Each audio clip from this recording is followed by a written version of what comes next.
Entonces, hoy quiero que compartamos una porción de la palabra que está en Lucas 24, pero quiero comenzar con un par de preguntas para nosotros, para nuestro análisis, para nuestro pensamiento. ¿Qué hace arder nuestro corazón? ¿Qué es eso que nos enciende?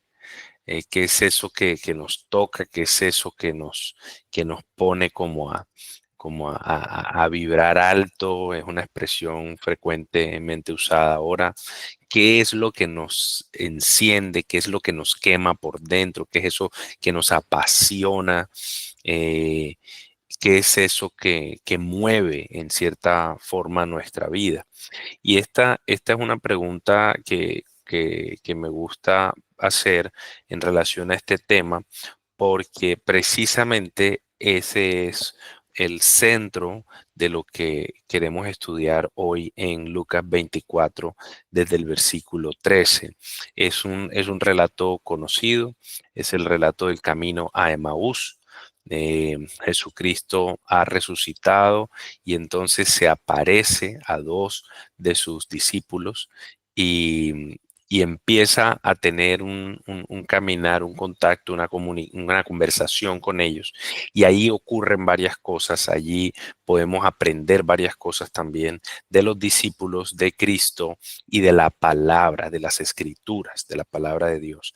Entonces, esa pregunta, ¿qué hace arder nuestro corazón? Quiero que esté ahí en sus mentes mientras vamos como desengranando este pasaje y podemos entonces encontrar en él varias cosas. Yo les invito a que lo leamos. Este pasaje está en Lucas 24 desde el versículo 13 y que podamos entonces empezar aquí a leerlo. Ahí está ya proyectado. Dice, aquel mismo día era el domingo, el día en que Jesús resucitó, un domingo como hoy, em, el día en que Jesús resucita, y dice, después de que en los primeros versículos de este capítulo 24 de Lucas, que Lucas nos viene contando, Lucas es un médico, por cierto, es médico y es un historiador increíble. Lucas escribe es su evangelio, el evangelio de Lucas, y luego escribe hechos de los apóstoles o hechos del Espíritu Santo.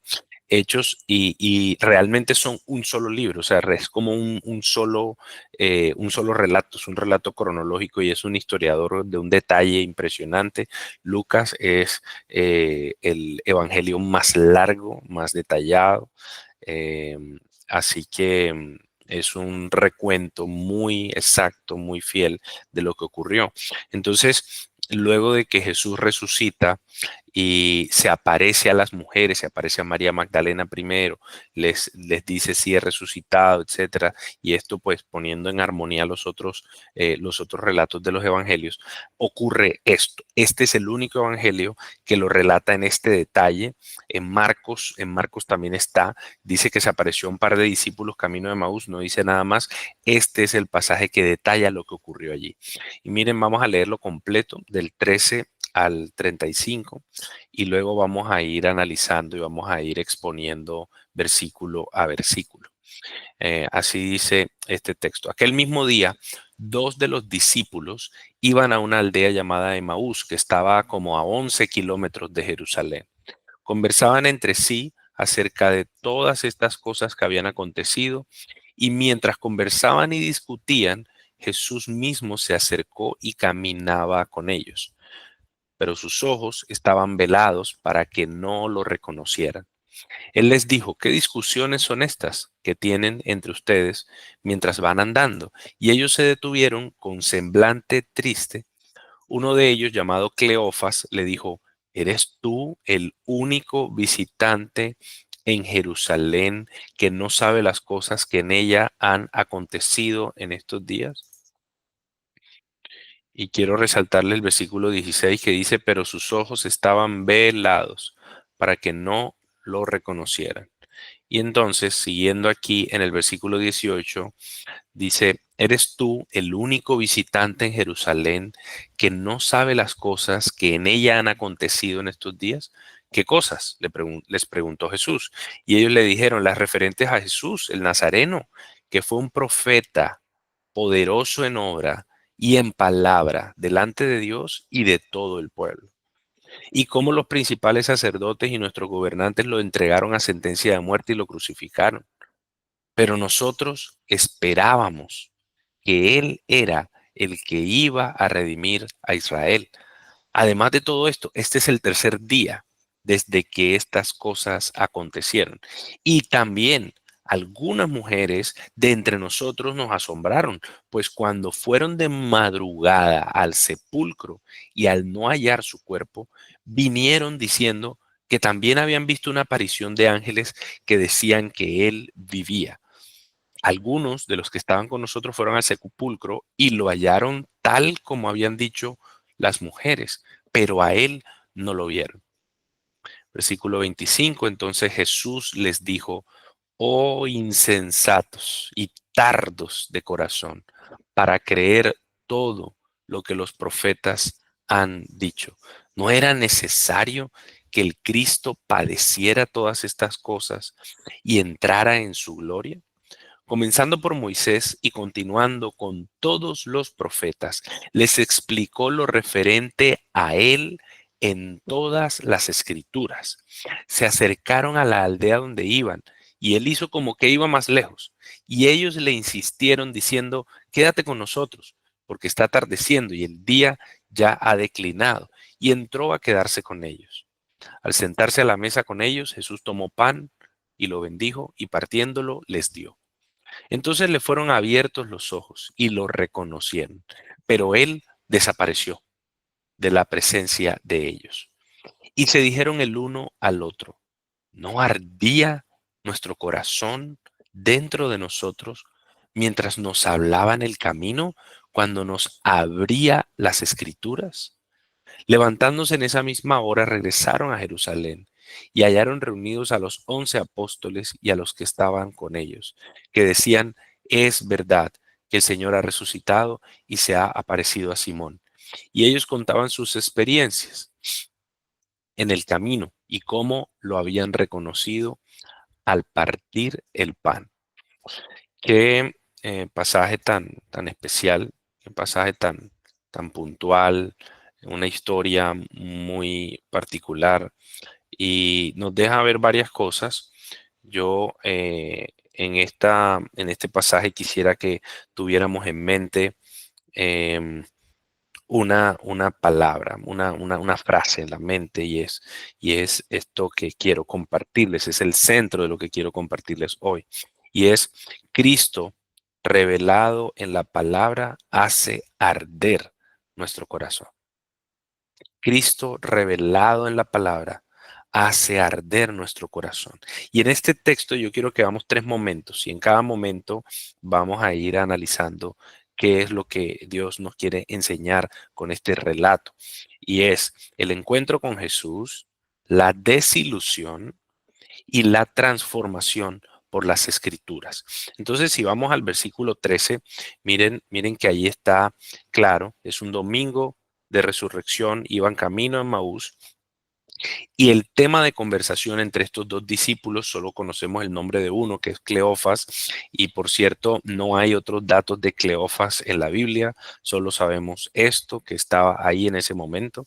Y en ese encuentro sabemos que esos dos discípulos iban camino a Emaús, que estaba a 11 kilómetros de Jerusalén. Los cálculos de una persona caminando a un paso habitual, a un paso normal, era que más o menos los 11 kilómetros los recorrían como en 2 horas, caminando normalmente. Entonces era un camino de 2 horas y estaban conversando entre sí. Era el tema de conversación, imagínense, era el tema de conversación de todos, no solo de los discípulos de Cristo, de Jesús, sino que además era el tema de conversación en Jerusalén. O sea, había sido tal el revuelo y lo sabemos por lo que ellos mismos mencionan luego. Dice, ¿eres tú el único que no sabe lo que ha ocurrido en Jerusalén? O sea, esto ha sido tan evidente, tan claro, ha sido como de tanto movimiento el asunto que es imposible que la gente un domingo no esté hablando de lo que ocurrió el viernes. O sea, es realmente imposible que no se esté conversando acerca de esto que ocurrió. Ellos no solo conversaban, me pareció interesante, que conversaban entre sí acerca de todas las cosas y mientras conversaban y discutían. Y ahí me parece interesante esto, porque ellos no solo estaban contando de pronto lo que sentían, sino que el discutir esa palabra allí tiene que ver con argumentos, con análisis, tiene que ver como con con la conversación de tú me das un punto de opinión, yo te doy otro y vamos, no es solo contar, es discutir allí, es argumentar, es analizar. Entonces, fíjense que en ese momento Jesús mismo se acercó y esto llama mucho la atención y es particularmente interesante porque Jesús estaba resucitado. Jesús había resucitado ese domingo. Las mujeres ya habían ido al sepulcro, no lo habían encontrado, no estaba su cuerpo, estaba la cubierta, el lino que ponían encima del cuerpo fallecido, el cuerpo muerto, y allí estaba, pero no estaba el cuerpo de Jesús. O sea que él se había levantado y entonces se acerca a ellos. Y fíjense que no se acerca como una especie de fantasma, o sea, no se acerca como iluminado, que no parece humano. De hecho, parece tan humano que estos discípulos no dudan de que es una persona. O sea, no lo dudan. Claro, ellos no logran reconocer quién es Jesús. En el versículo 16 dice, sus ojos estaban velados para que no lo reconocieran. ¿Y quién vela los ojos de esos discípulos? Pues el mismo Cristo, el Señor, el mismo Cristo vela los ojos de ellos y no les permite que ellos se den cuenta que es Jesús. Y esto tiene un propósito en mi forma de leerlo y lo que yo veo en este texto, acorde también pues a lo que algunos otros han visto, algunos comentaristas bíblicos han visto, pero es muy interesante y no lo voy a mencionar ahora, sino más adelante, por qué, cuál era la necesidad o de pronto el propósito de que ellos tuvieran sus ojos velados y que no reconocieran a Jesús resucitado. Imagínense qué otra cosa más importante podría ser para esos discípulos que ver a Cristo resucitado. O sea, si a usted le dieran hoy la opción de ver a Cristo resucitado, no la tomaría, por favor. O sea, yo creo que, digamos, tener esa oportunidad de hablar, de estar con Jesús, todos seguramente la desearíamos. Y entonces lo que dice este texto es que no, Jesús llega, Jesús se acerca. Jesús mismo se acercó y empezó a caminar con ellos, pero sus ojos estaban velados y no lo reconocieran. Esta, esta es el primer punto, el encuentro con Jesús. Y a veces pensamos que, que Jesús, que la fe cristiana no tiene que ver con discusiones o con conversaciones o con argumentos, sino que la fe cristiana es muy de una fe ciega, cierra los ojos y cree. O sea, porque tienes que creer y ya. No, no, el Señor Jesús está interesadísimo. Dios nos creó con una mente lógica, con una mente analítica, con una mente que argumenta, eh, y nos creó a su imagen y semejanza. O sea, por supuesto, si bien no somos iguales que Dios, tenemos una imagen y una semejanza a Dios. Por tanto, Dios tiene una mente. Dios tiene una mente que argumenta. Dios tiene una mente que piensa. Dios tiene una mente que puede generar discusiones, que puede generar, y ahí está la Trinidad, Padre, Hijo, Espíritu Santo. Y entonces allí, en el seno del Señor, del seno de Dios Trino, hay argumentación en el seno del Dios Trino, hay análisis, y entonces no es Cristo llegando y diciendo, ¿por qué están discutiendo? No, es llegar y Jesús tiene la iniciativa. Cristo viene a nosotros. Él es el que da el primer paso. No es que estos discípulos están buscando a Jesús, no es que van a buscarlo a Emaús. Fíjense que Cristo resucita, ya ellos saben que no está en el sepulcro y ellos no están en Jerusalén viendo a ver qué pasó con Jesús. Ellos, por alguna razón que no lo dice el texto, y no voy aquí a decir ideas mías, eh, por alguna razón y no lo dice el texto, ellos no están en Jerusalén buscando dónde está el cuerpo de Jesús y qué fue lo que pasó. No están con Pedro, no están con los demás discípulos mirando con Juan a ver qué es lo que ocurrió. Estos dos discípulos se van a Emaús por una razón que no conocemos y el Señor en el camino los encuentra. Y eso nos ocurre a nosotros. Si usted se pone a pensar, eh, eh, la idea de que Jesús nos busca es la idea que Dios establece en toda la escritura. Solo para hablar del comienzo, el principio, Génesis. ¿Sí? Recuerden en Génesis 3 qué era lo que ocurría, que el Adán y Eva desobedecen, comen del fruto, y ¿quién es el que viene a buscarlos? ¿Quién es el que se pasea por el jardín del Edén? Es el Señor. ¿Y quién es el que llama a Adán? Es el Señor. El Señor desde siempre nos ha buscado. El Señor desde siempre ha ido en búsqueda de nosotros. El Señor es el que siempre ha tenido la iniciativa. Nosotros no le amamos porque nosotros tengamos amor. Es que nosotros le amamos porque Él nos amó primero a nosotros. Es que nosotros no somos la oveja que salió a buscar al pastor, no. Es el pastor que deja 99 ovejas y se va a buscar esa oveja perdida. Él es el que tiene la iniciativa. Aquí Cristo resucitado es el que busca a estos discípulos y entonces empieza a oír sus argumentos porque la fe no es ciega, la fe es lógica, la fe es conocimiento, la fe es certeza, la fe es análisis. Y entonces, luego de que tenemos el encuentro con Jesús, este segundo punto que quiero compartir con ustedes de este pasaje es la desilusión. Y analicemos porque aquí hay mucho que aprender. La desilusión. En el versículo 17, entonces Jesús hace una pregunta un tanto provocadora, una pregunta que suscita algo, una pregunta que tiene por interés revelar lo que hay en el corazón de estos discípulos. Y miren qué dice. Y él les dijo: ¿qué discusiones son estas que tienen entre ustedes mientras van andando? ¿De qué es lo que están hablando? ¿De qué es lo que están ustedes discutiendo? ¿Qué es lo que están analizando? ¿Qué es lo que están allí ustedes tratando de descubrir o de analizar o de comprender? Entonces, ellos se detienen y ellos se detuvieron con semblante triste. Claro, la pregunta pretende saber qué es lo que están diciendo y la pregunta surte su efecto y cuál es el efecto. Y es conocer lo que hay en su corazón. ¿Y qué había en su corazón? Tristeza. En su corazón había desilusión. En su corazón había inquietud, había temor, había duda, había dolor, había frustración en su corazón. Y ellos se detienen con un semblante triste, dice. Y miren, a partir del 18 voy a volverlo a leer porque ahí hay varias cosas interesantes que analizar.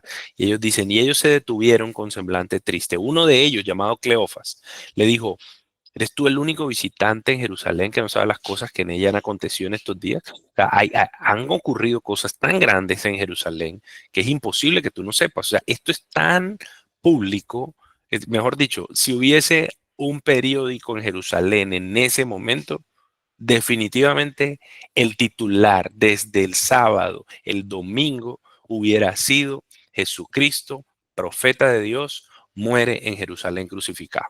Eso hubiera sido el titular. Eso es básicamente lo que le están diciendo estos discípulos. Dicen, o sea, ¿cómo es posible que tú seas el único que no sabe qué ocurrió en Jerusalén? Y es tan tremendo que ellos no saben que Jesús es Jesús, que le dicen, eres tú el único visitante. O sea, ni siquiera tienen la noción de lo que están viendo, de que Él es un residente en Jerusalén. Como quien dice, o sea, no solamente es que tú pareces, no pareces un habitante de Jerusalén. O sea, no parece que tú vivieras en Jerusalén, porque si tú vivieras en Jerusalén supieras, pero aún tú eres un visitante y los visitantes supieron qué era lo que estaba ocurriendo. Los visitantes supieron qué era lo que estaba pasando. Entonces tú eres el único visitante que no sabe qué ha ocurrido.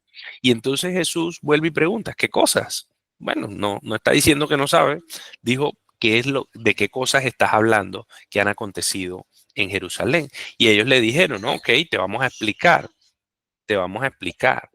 las referentes a Jesús el Nazareno y tienen unas características de Jesús. Miren esto que hablan de Jesús.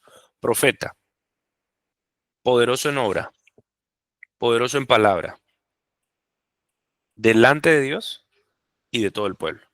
Cinco cosas. Cinco cosas de quién era Jesús. O sea, había una conciencia de quién era Jesús. O sea, estos discípulos creían en que Jesús era un enviado de Dios, un profeta, un profeta. No estoy seguro que creían que era el Mesías, que era el Cristo, que era el Salvador, por lo que dice más adelante y por esto que están diciendo, porque hubieran dicho lo referente a Jesús, el Mesías. No dijeron el Mesías, dijeron a Jesús, el profeta. Pero era un profeta característico. Uno, ellos reconocían que era enviado de Dios, reconocían como profeta que hablaba lo que Dios decía, que hablaba la palabra de Dios. Recuerden que en el momento en que Jesús llega, han pasado 400 años sin profetas y solamente Jesús fue precedido por Juan el Bautista. Juan el Bautista fue el profeta que precedió a Jesús, que era como la voz que clamaba en el desierto, era el que anunciaba lo que Jesús iba a hacer. Entonces, habían pasado 400 años en silencio, el periodo intertestamentario, Antiguo Nuevo Testamento, y no había habido ni una sola palabra de Dios. Y ahora Jesús aparecía y ellos reconocieron que después de 400 años Dios había hablado a través de Jesús. Y no solo había hablado, sino que era poderoso en obra. O sea, había hecho unas obras, unos actos que eran dignos de ser llamados actos de Dios. No milagros, milagros. Milagros, sanar ciegos, sanar paralíticos, resucitar muertos, sacar demonios. Eran milagros, eran obras poderosas que no se podían atribuir a otra cosa, sino a que Dios mismo estaba actuando a través de Jesús. Y poderoso en palabra porque lo que él hablaba era una palabra que transformaba, que tenía poder, era una palabra con autoridad. Muchas veces leemos cómo el pueblo de Israel se maravillaba de la forma en cómo Jesús hablaba. Justo después de el Sermón del Monte, de las Bienaventuranzas, hay una, hay una, hay un versículo que dice, y el pueblo se maravillaba porque Jesús hablaba como quien tenía autoridad, no como los escribas y fariseos, sino como quien tiene autoridad. Entonces, qué impresionante era saber que estos discípulos sabían quién era Jesús, era un profeta, y no solo eso, sino que sabían que era poderoso en obra, poderoso en palabra, delante de Dios y de todo el pueblo. Era la forma en que tenían para decir, em, era la forma que tenían para decir que Jesús contaba con el beneplácito, con la bendición, con la bendición de Dios y del pueblo. Gozaba de la aprobación de Dios y de las personas. Entonces, allí era impresionante ver algo, y era que ellos sabían quién era Jesús. Y yo aquí por un momento quiero que analicemos un poco, porque estos discípulos, supongamos que no estuvieron los 3 años con Jesús.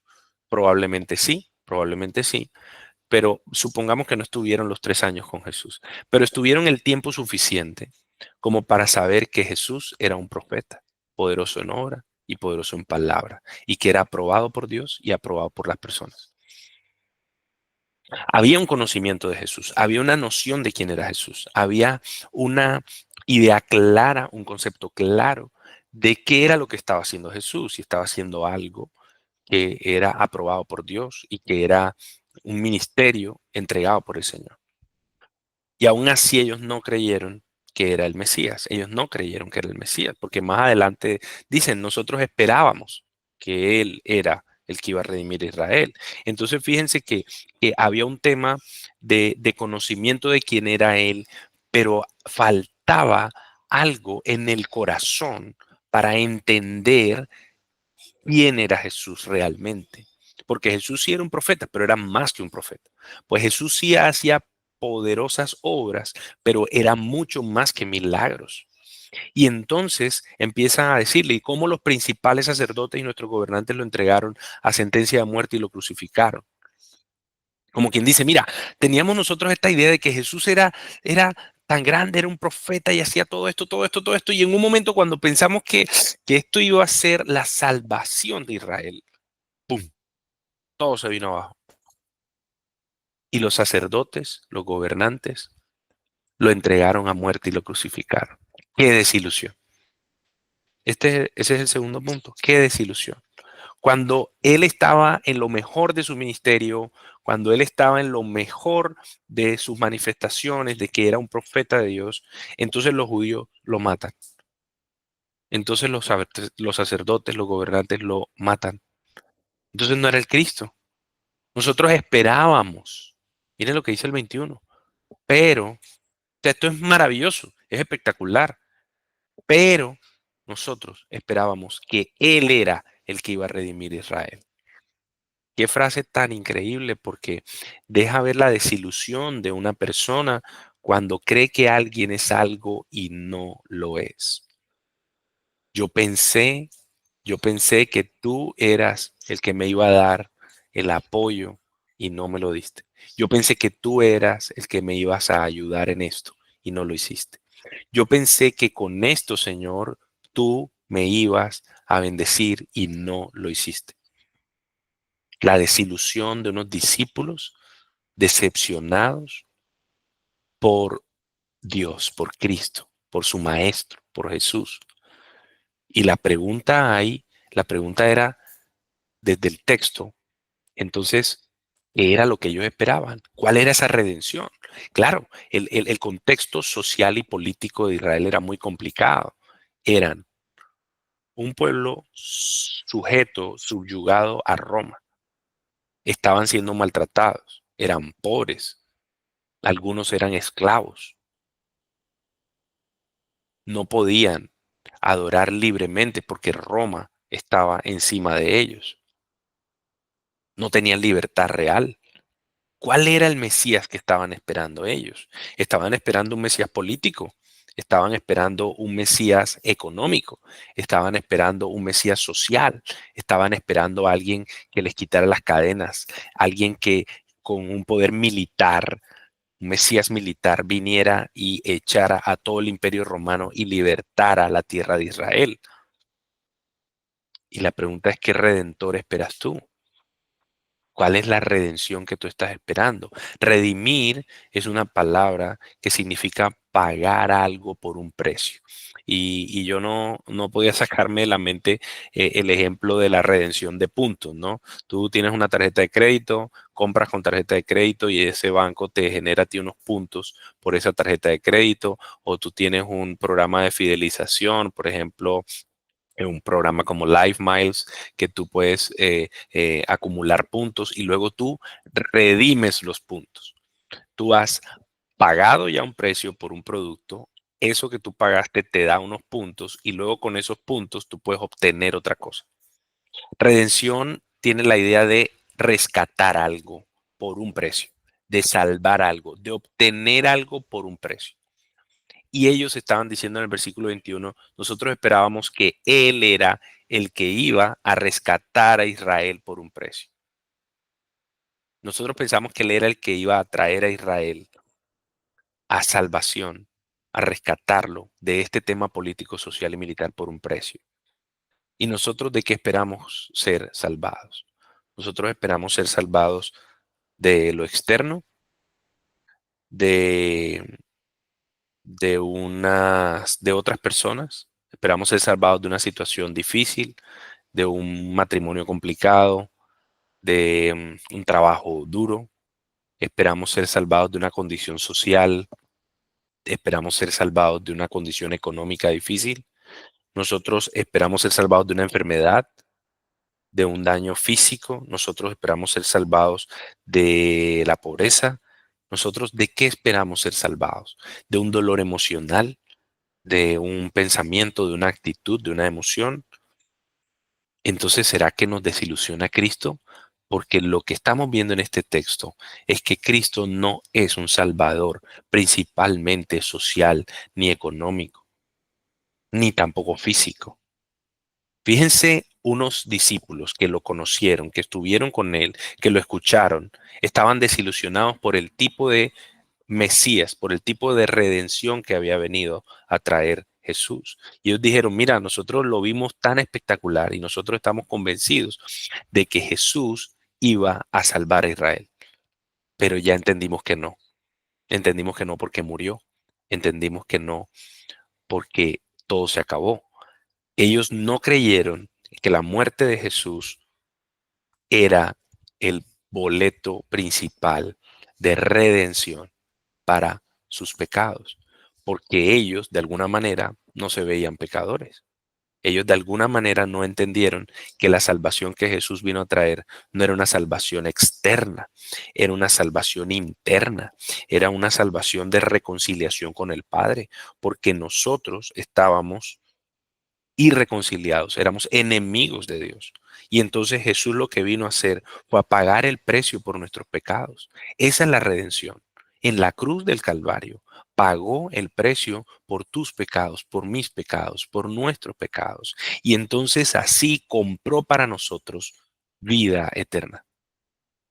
El que tenía los puntos eternos espirituales era Jesús. Y Jesús con esos puntos dijo, Señor, yo con mi vida perfecta, Jesús, los puntos de Jesús eran la vida perfecta de Jesús. Una vida de 33 años, perfecta, sin pecado. Y entonces entrega su vida perfecta a Dios Padre y le dice, no les tengas en cuenta a ellos sus pecados. Ten en cuenta mi vida perfecta. Ahora acredítale a ellos la vida perfecta. Pon en su cuenta bancaria mi vida perfecta. En su cuenta espiritual. Pon mi vida perfecta sin pecado. Y la vida de ellos, de pecado, de rebeldía, entonces pónmela a mí en la cruz del Calvario y yo muero por ellos. Estos discípulos no eran cristianos. Los cristianos tienen, entre otras, dos características. Entre otras, dos características, y las voy a mencionar en relación a este texto. Primero, los cristianos necesariamente creen en la muerte vicaria, sustitutiva de Cristo. Es decir, que Cristo murió en la cruz por nosotros. Nosotros, por nuestro pecado, debíamos morir en una cruz como Cristo, pero Él murió por nosotros. Creemos como cristianos en la muerte sustitutiva de Cristo y creemos como cristianos en la resurrección. Pero estos discípulos no creían en la muerte sustitutiva, no creían en la redención en Cristo, porque mira lo que dicen. Nosotros esperábamos que Él era el que iba a redimir a Israel. O sea, pensábamos que sí, pero no. Y ponen, además de todo esto, es el tercer día desde que acontecieron estas cosas. O sea, ya van 3 días. De pronto, si Jesús ahí mismo se hubiera levantado y hubiera dicho, no, no, no, mira, yo no, esto no era así, vamos a cambiar las cosas. Ven, yo les explico. Y también en el versículo 22 dice, y también algunas mujeres de entre nosotros nos asombraron, pues cuando fueron de madrugada al sepulcro y no hallaron su cuerpo, vinieron diciendo que también habían visto una aparición de ángeles que decían que él vivía. O sea, las dos cosas centrales para la fe cristiana, ellos no las tenían claras. No tenían claro ni la redención en la muerte de Jesús, ni tenían claro la resurrección. Y Jesús se pasó 3 años explicándoles que era necesario que el Cristo padeciese y que resucitase al tercer día. Miren qué impresionante. Y no solo esto, volvamos al texto, volvamos al contexto de este pasaje. Y es que Jesús mismo es el que les preguntó de qué es lo que están ustedes discutiendo y ellos le están diciendo a Jesús, mira, es que hubo este hombre que pasó esto y esto y esto y nosotros pensábamos que él era el que iba a salvar a Jerusalén, a Israel, a redimir a Israel, Y resulta que no. Y ahora las mujeres nos están diciendo que resucitó, pero ¿qué te digo yo? Yo no creo que haya resucitado. Básicamente era lo que les estaba diciendo Cleofas. Qué increíble, la desilusión de no conocer a Jesús. Estuvieron con él, fueron sus discípulos, lo escucharon hablar, enseñar, entendieron hasta cierto punto la palabra, porque sabían que era un profeta, poderoso, en palabra, en obra, etcétera, etcétera, pero no entendieron la muerte de Jesús y no entendieron la resurrección de Jesús. Ya ven la necesidad de Jesús de encontrarse con ellos. Ya ven lo apremiante. Jesús no hizo otra cosa el domingo de resurrección que aparecerse a María Magdalena, aparecerse a las mujeres, porque ni siquiera Pedro se le apareció, sino que se va a Emaús a hablar con estos dos y ahora a hacer el tercer punto, ahora a hacer lo que yo llamé la transformación por las escrituras. Claro, ahora él hace algo increíble, que es lo que tú y yo necesitamos que el Señor haga todos los días en nuestra vida, y es que nos transforme a través de las escrituras.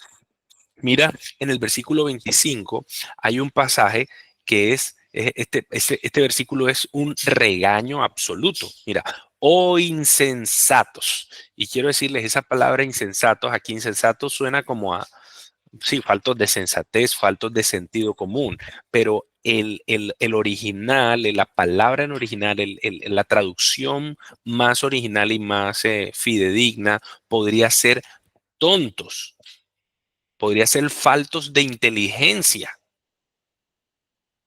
Oh, ustedes, faltos de inteligencia y tardos de corazón para creer. Es como si el corazón debiera tener un tiempo adecuado para creer. O sea, se supone que con el tiempo que tú llevas en el Señor, entonces tú deberías ya haber creído ciertas cosas. Y le está diciendo Jesús a dos de sus discípulos, óigame, ustedes estuvieron conmigo este tiempo y a ustedes les faltó entendimiento, son insensatos, y además les faltó en el corazón disposición para creer rápidamente, ¿qué cosas? Todo lo que los profetas han dicho. Jesús les está diciendo, óigame, pero es que esto no es nuevo de hace 3 años, que cuando yo empecé mi ministerio. Es que esto se remonta al Génesis.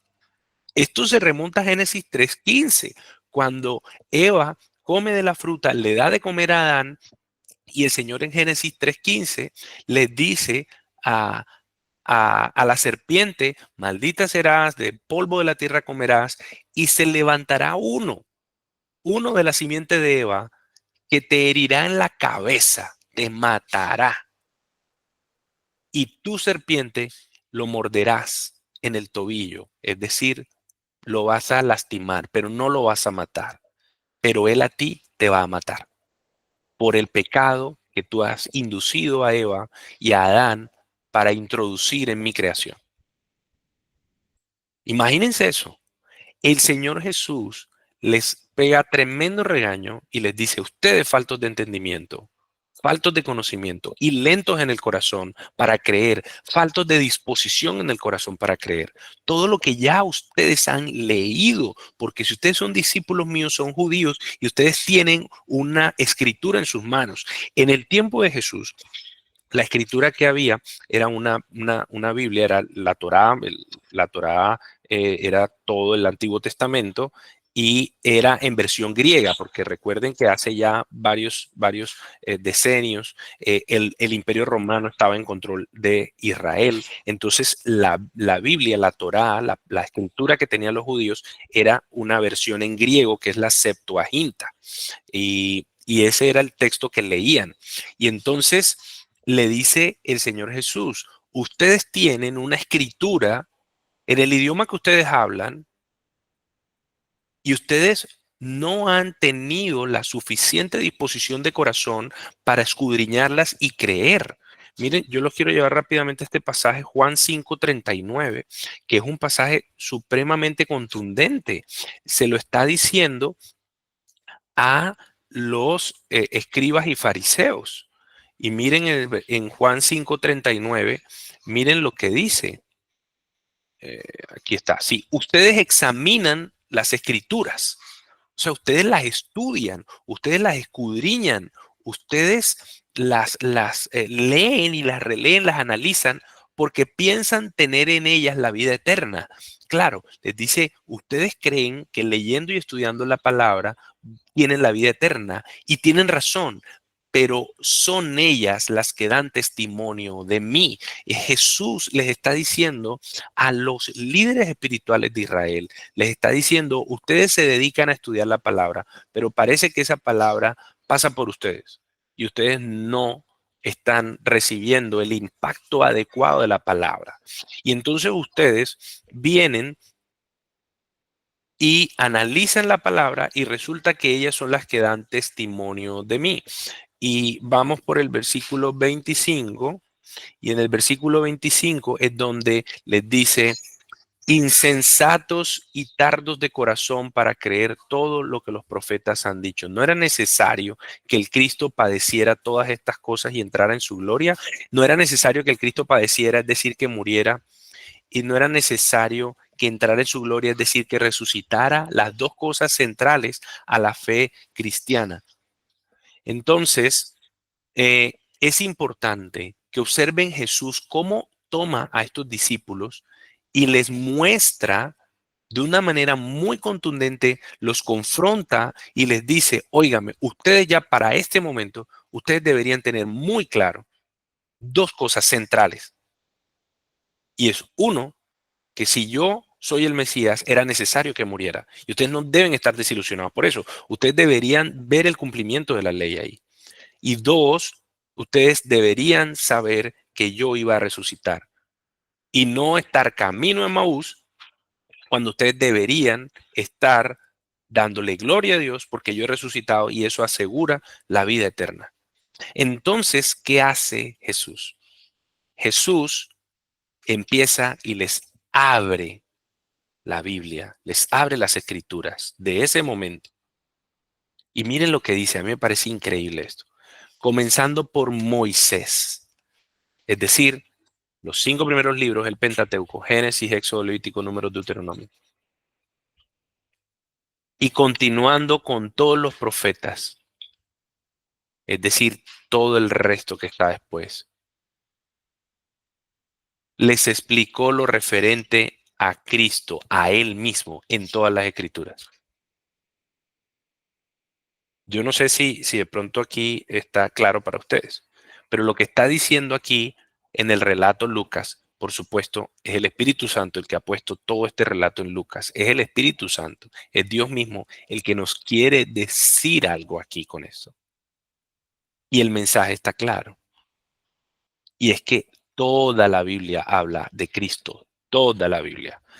Si Jesús mismo toma la Biblia, si Jesús mismo toma la Biblia y le empieza a enseñar a estos discípulos, libro por libro, versículo por versículo, en dónde está el Mesías, Cristo, allí en cada libro, le mostró Génesis 3:15, el versículo que les acabo de hablar de la serpiente, les mostró en Éxodo, en la nube, les mostró en la peña de Oreb en el desierto cuando brotó agua, porque Cristo dijo, yo soy el agua de vida eterna. Les mostró a Cristo en el maná, porque cuando Cristo vino dijo, el maná que recibieron sus padres, ese no es el pan de vida real, yo soy el pan de vida eterna. Jesucristo se fue por Levítico y les dijo, cada animal sacrificado, la sangre de cada animal es apenas la imagen de lo que yo iba a hacer en un viernes, en un viernes de Pascua, cuando yo muriera como el verdadero Cordero Pascual, como lo hablábamos en la reunión pasada. Y va libro por libro y podría detenerme, familia, libro por libro. Ahí está Cristo. Ahí está una imagen de Cristo. Ahí está una representación de Cristo en jueces, en Ruth, en Samuel, en Reyes, en Crónicas. Cada profeta habló del Mesías. Cada profeta mostró cómo el Mesías iba a hacer, qué era lo que iba a ocurrir, iba a mostrar que el Mesías era necesario que muriera por nuestros pecados, que pagara el precio y que luego Dios lo resucitara al tercer día, diciendo, sí, tu sacrificio fue suficiente, Jesús. Y por ese sacrificio, hoy todos los que crean en tu nombre tienen perdón de pecados. Y como te levantaste de la muerte, todos al final de los tiempos serán levantados y no morirán eternamente, sino que tendrán vida eterna.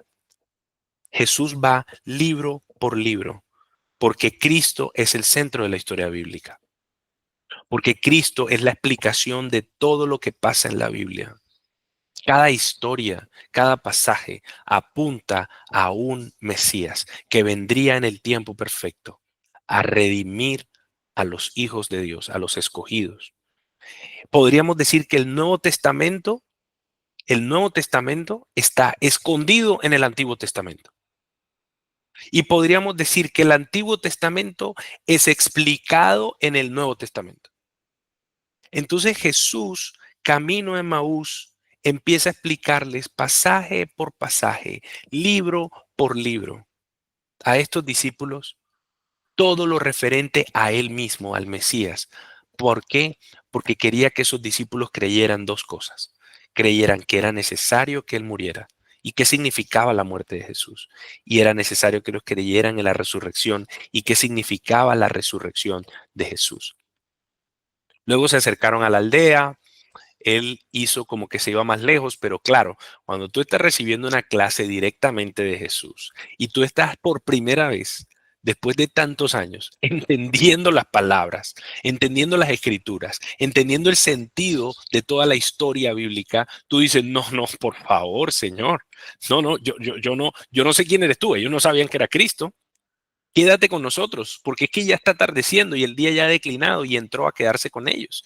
Y entonces, en vez de ellos servirle a Cristo, en vez de ellos que le están dando posada, en vez de ellos que le están dando posada a Cristo, al sentarse Jesús es el que toma el pan, lo parte y les da.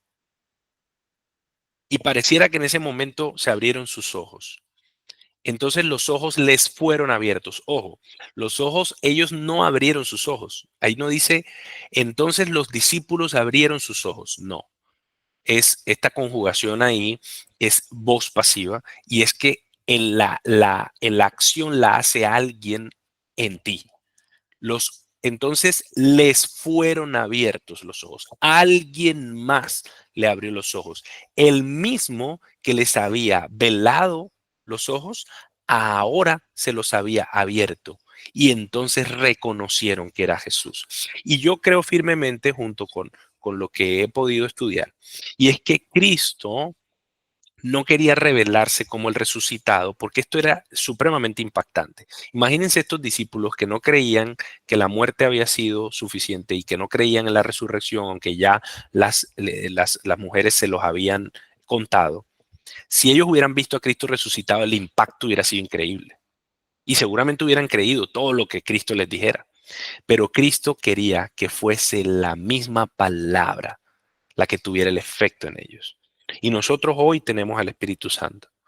Y Cristo quiso mostrar en este texto que el foco no era verlo a Él en una manifestación sobrenatural.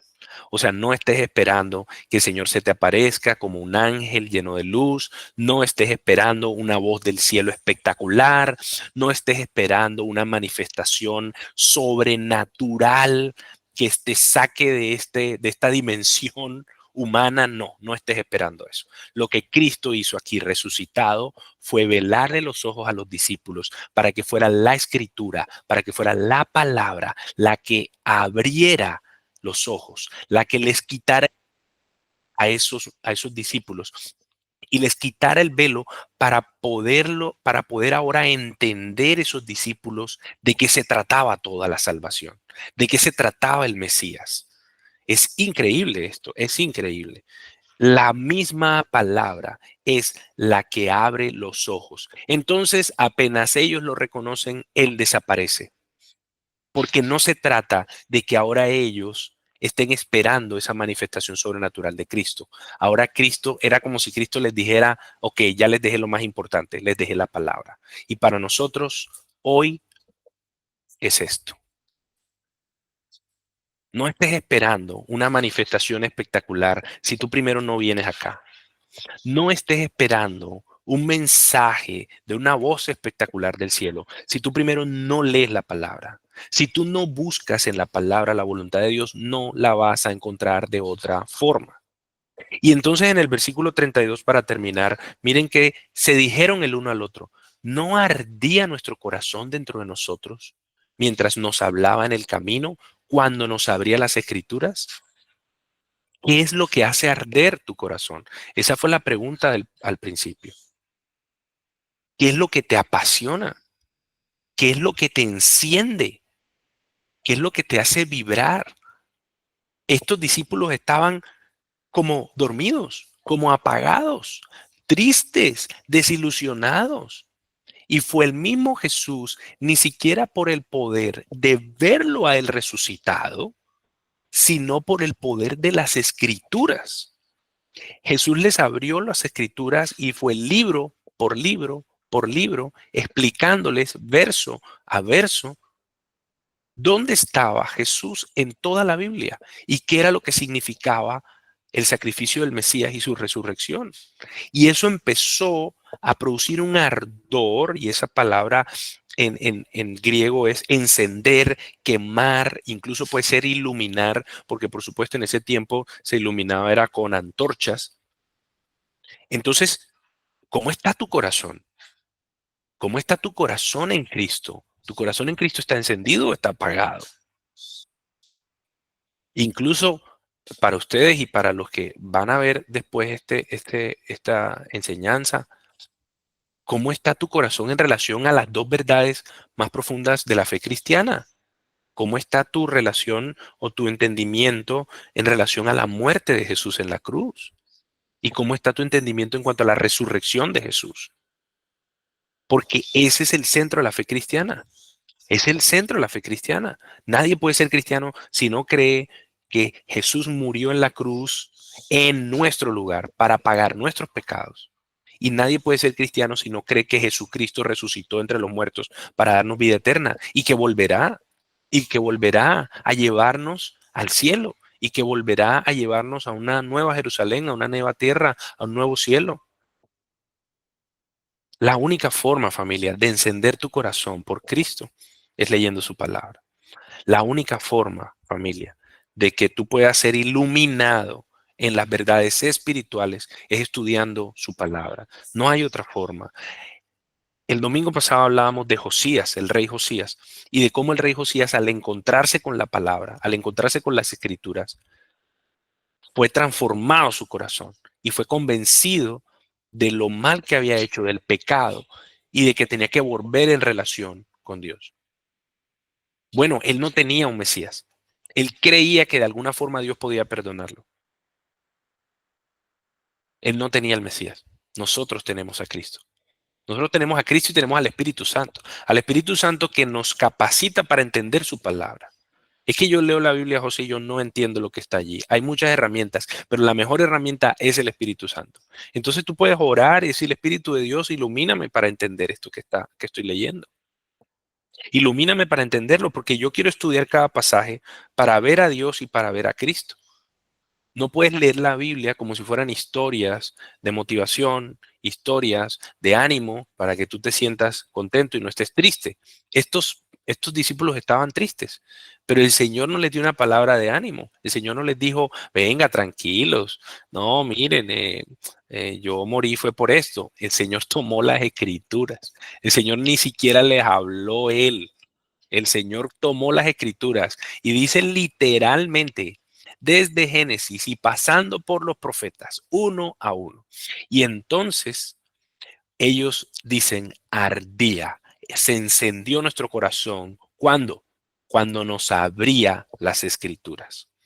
No olviden, no olviden familia, que el Espíritu Santo es el que nos capacita hoy en día para nosotros abrir las escrituras y entender lo que hay allí. Entonces, Yo los invito a que hoy hagan una revisión, a que hoy hagan una revisión de sus vidas. ¿En qué punto están con Jesús? Y esa pregunta se las hacía. Que ustedes hagan una revisión y digan, ¿cómo puedo creer más y mejor? ¿Cómo puedo encender mi corazón si está apagado? ¿Cómo puedo iluminarlo si está apagado? ¿Cómo puedo encenderlo más? ¿Cómo puedo iluminar más si ya está encendido por Cristo? Y hay una sola palabra, hay una sola solución, hay una sola forma, y es venir a la palabra de Dios. Ya todo está escrito, familia. No necesitamos que nadie, que ningún profeta, supuesto profeta, venga a decirnos nada. Aquí está todo lo que necesitamos saber. No necesitamos que nadie venga a tratar de leernos el futuro o a darnos una palabra de fe. Todo está en la palabra, todo está allí. Y todo está allí y lo entendemos cuando buscamos a Cristo en cada pasaje. Entonces, oremos para terminar. Bendito Dios, en este tiempo yo quiero darte gracias, Señor, porque las verdades que tú nos regalas en tu palabra son profundas, son reales. Porque yo quiero, Señor, pedirte en esta mañana que tú nos des de la llenura y el control absoluto de tu Espíritu Santo para estudiar tu palabra, Señor. Y yo te quiero pedir, Señor, que si alguno de nosotros, Señor, no tiene su corazón encendido con estas verdades tan profundas, con esta verdad de que tú, Jesús, moriste en una cruz por mí, de que tú, Jesús, moriste por nosotros en una cruz, en nuestro lugar, nos reemplazaste en la cruz del Calvario. En la cruz del Calvario debimos estar nosotros, pero tú moriste por nosotros. Y entonces, Señor, al tercer día resucitaste para darnos vida eterna. Señor, enciende nuestro corazón. Permítenos, enséñanos a abrir las escrituras para entenderte, para conocerte, para entender cómo en cada momento de la historia tú, Jesús, has sido la única esperanza. Y que nosotros tenemos el privilegio hoy de estar en el 2025 y de tener la Biblia completa, perfecta, la revelación completa hasta Apocalipsis, Señor, a través de la cual podemos conocerte y encontrarte a ti, Jesús. Danos tiempo, danos motivación, danos deseo, danos sabiduría para poder, Señor, conocerte a través de tu palabra. Damos gracias, Señor, por este tiempo, por estas verdades, y te pedimos que las escribas con fuego en nuestro corazón y que nos enciendas por tu Espíritu Santo. En el nombre de Jesús. Amén.